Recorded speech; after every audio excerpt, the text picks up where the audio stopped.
Halo, pada video pembelajaran ini kita akan membahas peran PPABP pada satuan kerja. Mari kita simak bersama.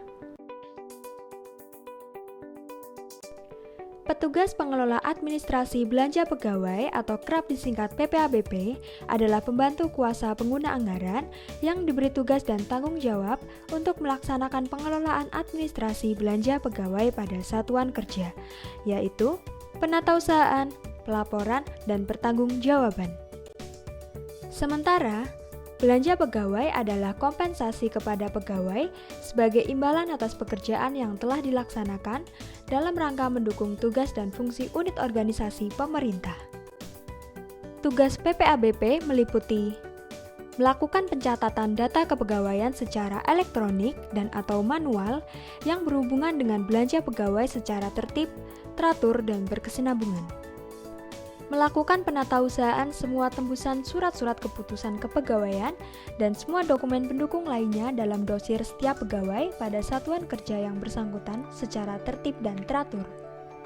Memproses pembuatan daftar gaji, uang duka wafat atau tewas, terusan penghasilan gaji, uang muka gaji, uang lembur, uang makan, honorarium, vakasi dan pembuatan daftar permintaan pembayaran belanja pegawai lainnya. Memproses pembuatan SKPP.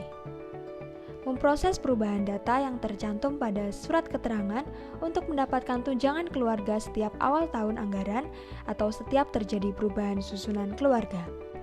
Menyampaikan daftar permintaan belanja pegawai beserta ADK belanja pegawai dan dokumen pendukung kepada PPK. Mencetak kartu pengawasan belanja pegawai perorangan melalui aplikasi GPP Satker setiap awal tahun dan/atau apabila diperlukan untuk disatukan dengan kartu pengawasan belanja pegawai perorangan yang diterima dari KPPN.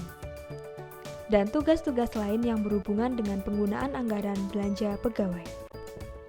Sebelum memproses daftar permintaan pembayaran belanja pegawai atau gaji, PPABP wajib melakukan perekaman dan memproses setiap perubahan atau mutasi data kepegawaian pada aplikasi GPP Satker. Sebelum pegawai ditetapkan statusnya sebagai pegawai negeri sipil, calon pegawai tersebut wajib menjalani masa percobaan atau masa prajabatan selama 1 tahun.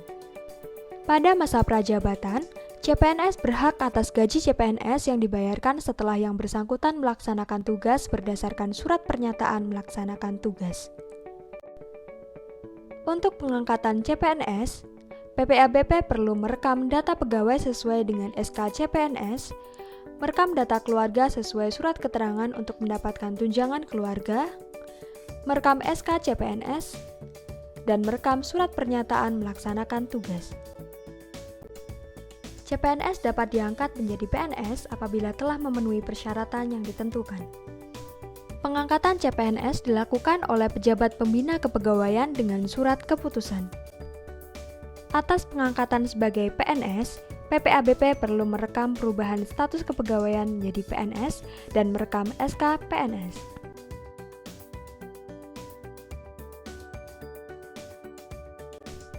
Selanjutnya kita bahas mengenai kenaikan pangkat. Kenaikan pangkat merupakan penghargaan yang diberikan atas prestasi kerja dan pengabdian PNS terhadap negara. Atas kenaikan pangkat, PPABP perlu merekam SK kenaikan pangkat.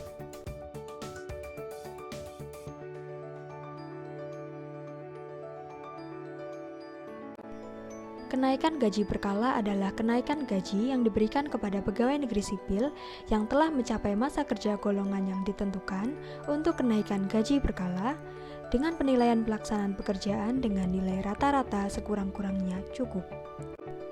Untuk kenaikan gaji berkala, PPABP perlu merekam surat pemberitahuan kenaikan gaji berkala.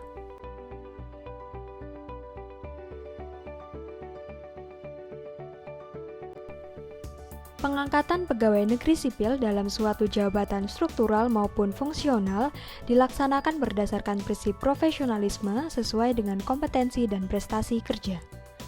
Pegawai yang telah dilantik menjadi pejabat berhak mendapatkan pembayaran atas tunjangan jabatan setelah pelaksanaan tugas yang dinyatakan dalam SPMT.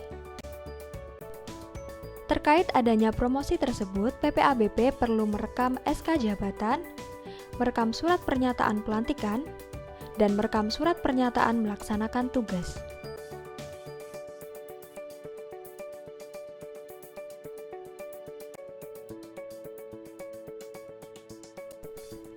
Untuk perubahan data keluarga, perekaman data anggota keluarga dilakukan berdasarkan akta perkawinan, akta kelahiran, putusan cerai dari pengadilan, surat keterangan kematian, dan surat keterangan anak masih sekolah, kuliah, atau kursus sesuai dengan ketentuan. Berikut adalah contoh perekaman atas perubahan status pernikahan pegawai berdasarkan akta perkawinan.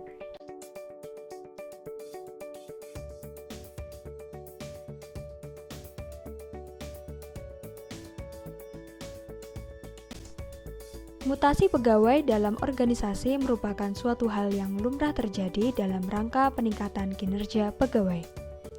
Untuk memproses pegawai yang pindah ke satuan kerja lain, PPABP perlu merekam SK mutasi pindah, merekam perubahan kedudukan pegawai, memproses SKPP, dan membuat ADK pegawai pindah. SKPP adalah surat keterangan tentang terhitung mulai dihentikan pembayaran gaji yang dibuat atau dikeluarkan oleh KPA berdasarkan surat keputusan yang ditetapkan pejabat berwenang dan diketahui oleh KPPN setempat. Atas pegawai baru karena mutasi pindah, PPABP hanya perlu memproses ADK pegawai pindah ke dalam database pegawai pada aplikasi GPP Satker. Selanjutnya, kita membahas mengenai pengelolaan tunjangan kinerja. Tugas PPABP dalam pengelolaan tunjangan kinerja meliputi memproses pembuatan daftar pembayaran dan laporan pertanggungjawaban pembayaran tunjangan kinerja, memproses perubahan data kelas jabatan pegawai pada aplikasi tunjangan kinerja, dan memproses pembuatan SKPP tunjangan kinerja.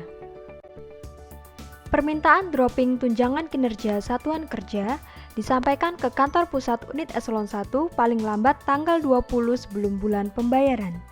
Selanjutnya, kantor pusat unit eselon 1 mengkoordinasikan permintaan dana tunjangan kinerja satker-satker lingkup unitnya, serta membuat permintaan dana tunjangan kinerja dan tunjangan tambahan kepada Kepala Biro Perencanaan dan Keuangan Sekretariat Jenderal paling lambat tanggal 24 untuk pembayaran tunjangan kinerja dan tunjangan tambahan bulan berikutnya.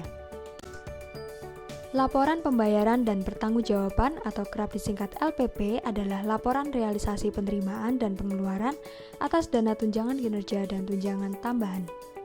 Penyampaian LPP tunjangan kinerja satuan kerja disampaikan ke kantor pusat unit eselon 1 paling lambat tanggal 10 bulan berkenaan. Terima kasih telah menyaksikan video ini. Apabila Anda memiliki pertanyaan seputar pelaksanaan anggaran, dapat hubungi kami melalui Halo Perben yang dapat diakses melalui s.id/haloperben. Terima kasih dan sampai jumpa lagi.